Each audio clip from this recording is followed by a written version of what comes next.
بسم الله يقول لك بسم الله. اللهم صل على النبي.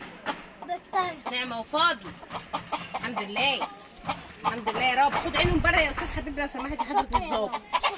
اتفضل يا حبيبي بالراحه لو سمحت. هتكسره. ما يسترها.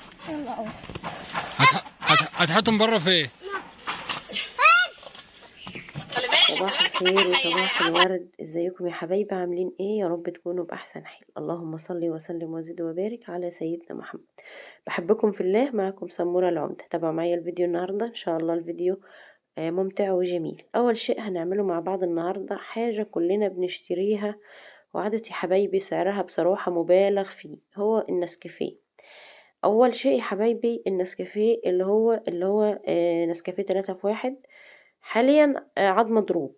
بمعنى ايه مضروب؟ يعني بصراحة هتفيه غش كتير، قعدوا بيحطوا عليه حاجات كده مش عارفة، وبيكنج باودر وحاجات كده بصراحة قعدت بتتعب المعدة. دي اول شيء. تاني شيء عاد في مصانع كتير بتاخد الاسم والماركة وبتبدأ ان هي تقل من ضميرها، وطبعا ده كل واحد ربنا هيحاسبه على فعله.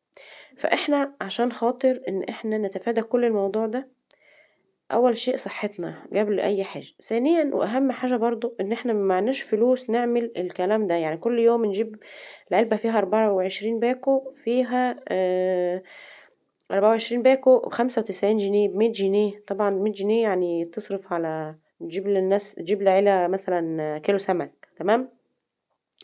اللهم صل على النبي. بتخلص مسافة يومين. انا قررت ان انا جبت النسكافيه كليمر، ده بيجوا من اي سوبر ماركت، وبدأت ان انا اطحن النسكافيه والكريمر والسكر واعملهم على بعض، ويبقى انا عملت في البيت نسكافيه ببرطمان كبير زي ما انتوا شايفين، هيكفي معايا اسبوع 2 شهر تبع استعمالك. تمام.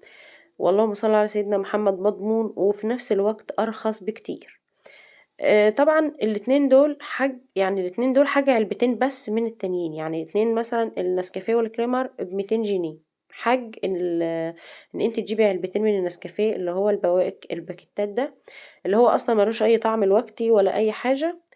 فانتي بتعملي المعيار طبعا انت حابة. انا كنت عاملة المعيار بتاعي اللهم صل على سيدنا محمد، لكل معلقة من النسكافيه معلقتين من الكريمر، معلقة كبيرة تمام من النسكافيه الخام، معلقتين من الكريمر، ومعلقة من السكر، وطحناهم على بعض. انتوا فاهميني؟ حضرتك تقدري تخففي الكريمر، تقدري تزودي، ممكن ان انت على فكرة تزودي لبن بودرة مع ال3 حاجات دول، وتخففي الكريمر شوية وتحطي لبن بودرة، هيبقى جميل جدا. لكن انا ما حطيتش لبن بودرة بحيث ان انا بحبه كده بصراحة، بحبه تقيل، يعني بحبه خام وبحبه ان هو طعمه يكون مر. اللهم صل على النبي. خلصت كده، عملت لي كوبايه النسكافيه الحلوه واتنشطت كده، ادتني باور تمام، وطلعت زي ما انتوا شايفين كده على غرفه الفرختين بتوعي. الفرختين بقى رحت يا حبايبي لقيتهم اللهم صل على سيدنا محمد الدنيا كانت شاتيه بالليل. طبعا المفرش اللي احنا حطيناه على الغرفه من فوق ابو حبيب ما كانش ظابطه خالص، مش عارفه، او الهواء اللي يعني رفعه. المهم ان انا طبعا قلت له انت مش ظابط المفرش، والفراخ نزل عليها شتا وسجعت، وطبعا طول الليل يا حرام بردانين وكده. قال لي انا كنت عامله مظبوط والهواء اللي طيره. اللهم صل على سيدنا محمد. المهم دخلنا في جدال كده ونقاش زي ما انتوا فاهمين، بس انا ولا عمري حد بيغلبني في النقاش. اللهم صل على النبي. خلصت كده، روقت لهم الحته ونضفتها لهم بالمسطرين وعبيتها، وخدت كده التبن الناشف، وبعدين فردته زي ما انتوا شايفين كده يا حبايبي، عشان ان هما ما يكونش طبعا تحتهم الدنيا يعني برد عليهم وكده. طبعا دول برضو بيحسوا زينا، يعني مش معنى ان هما حيوانات ان هما مش بيحسوا، لا والله بيحسوا زينا بالظبط. الرفق بالحيوان والرفق بكل شيء. اللهم صل على سيدنا محمد. اللهم اجعلنا من الراحمين يا رب. طبعا حبيب كان بيساعدني زي ما انتوا شايفين، جايب لي الاكل اللي كان تحت. حبيبي ربنا يخليه لنا يا رب ويهديه يا رب. يهديك يا حبيبي يا ابني يا رب. طبعا جايب لي الاكل، وانا كده قعدت اقطع العيش للفراخ. كان عندي رغيفين عيش كده قطعته لهم لان ما كانش فيه علف في اليوم ده. وزي ما انتوا شايفين كده كنت بفرحانه جو ان الفراخ قاعده بتاكل فريحي. النهارده بصراحة يا حبايبي، أنا زي ما انتوا شفتوا في أول الفيديو كده، حبيب كان جايب بيضتين بصراحة الإنسان يحمد ربنا إن هو عنده أصلا فرخة بتجيب بيضة النهاردة، والله العظيم يعني ربنا يخلي أمي، يا رب يديها الصحة والعافية ويشفيها يا رب العالمين. والدتي هي اللي كانت جايبالي الفرختين دول والبطة والدكر، كانت جايباهم لي، قالت لي عشان يعني بيض وليكي بيضة ولا حاجة لحبيب. وبصراحة ربنا يخليكي يا أمي يا رب، يعني لولا أمي أنا عمري ما كان هيبقى عندي فراخ. طبعا حضراتكم كلكم عارفين قصة البط بتاعي والرومي اللي مات، والحمد لله وربنا يعوض عليا.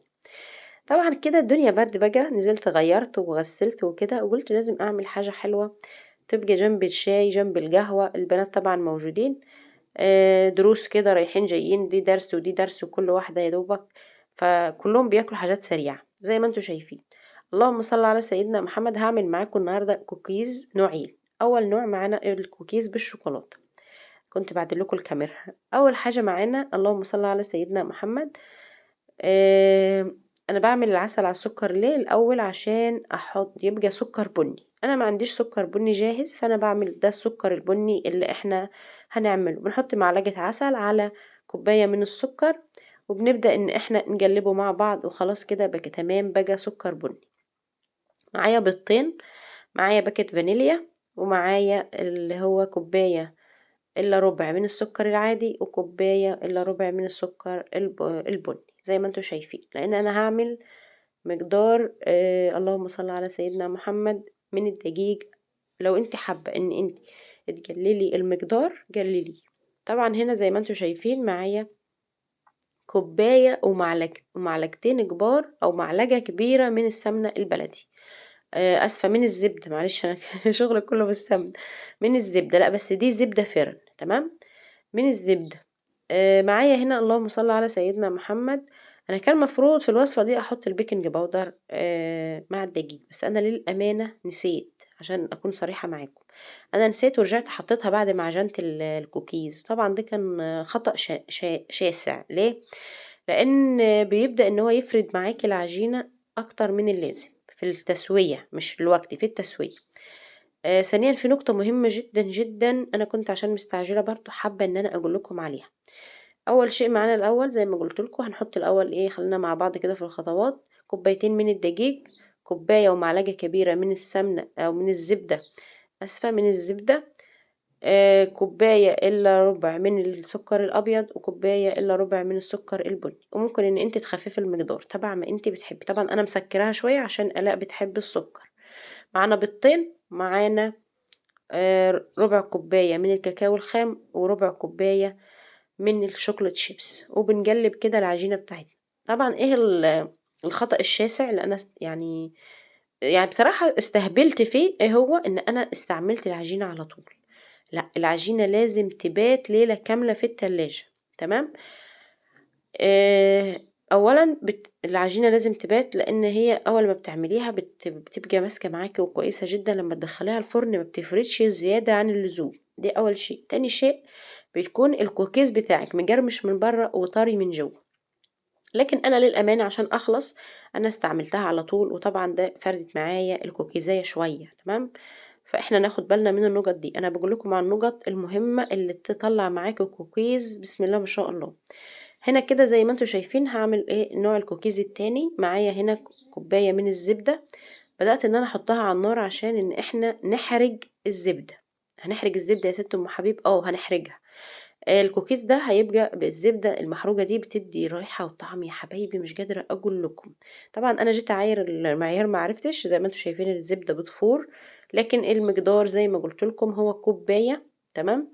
معايا كوباية من الزبدة المحروقة اهيت، شايفين محروقة اهيت، او خدت اللون الغامق الزيادة يعني.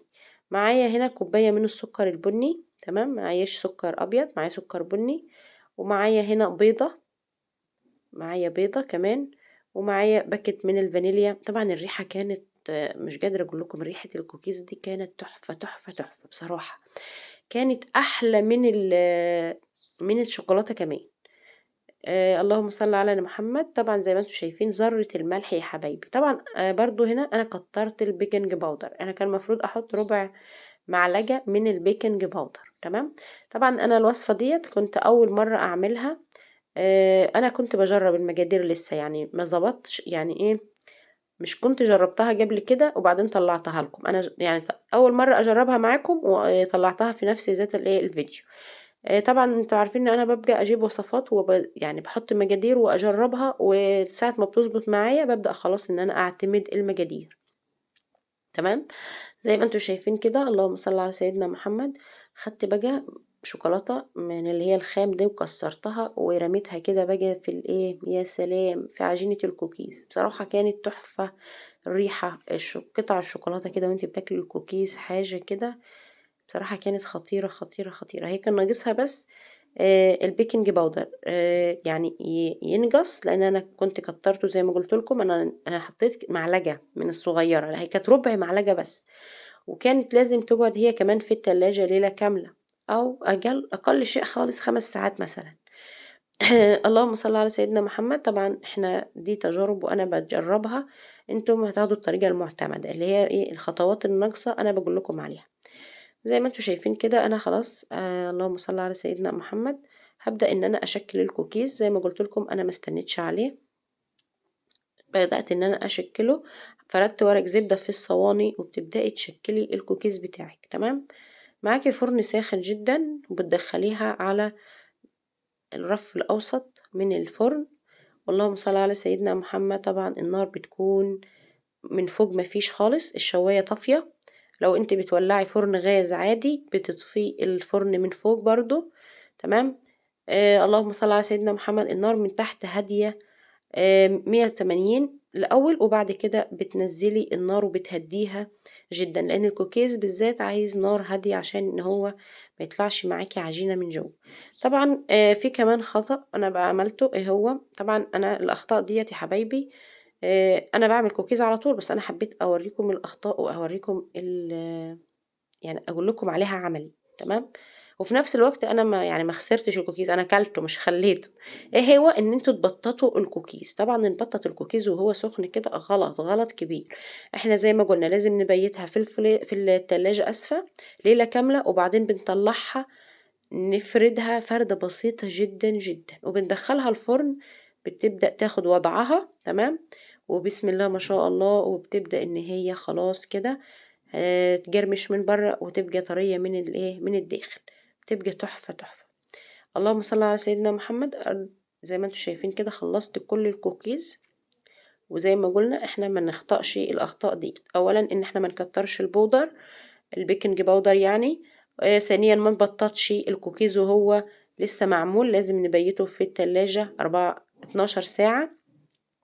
ثالثا ان احنا اللهم صل على سيدنا محمد ما نستعجلش عليه في العمايل، بيكون سخن زي ما انتم شايفين. طبعا خلصت كده الكوكيز، واسفة هي لقطة التسوية طلعت مني غلط، يعني اتمسحت مني.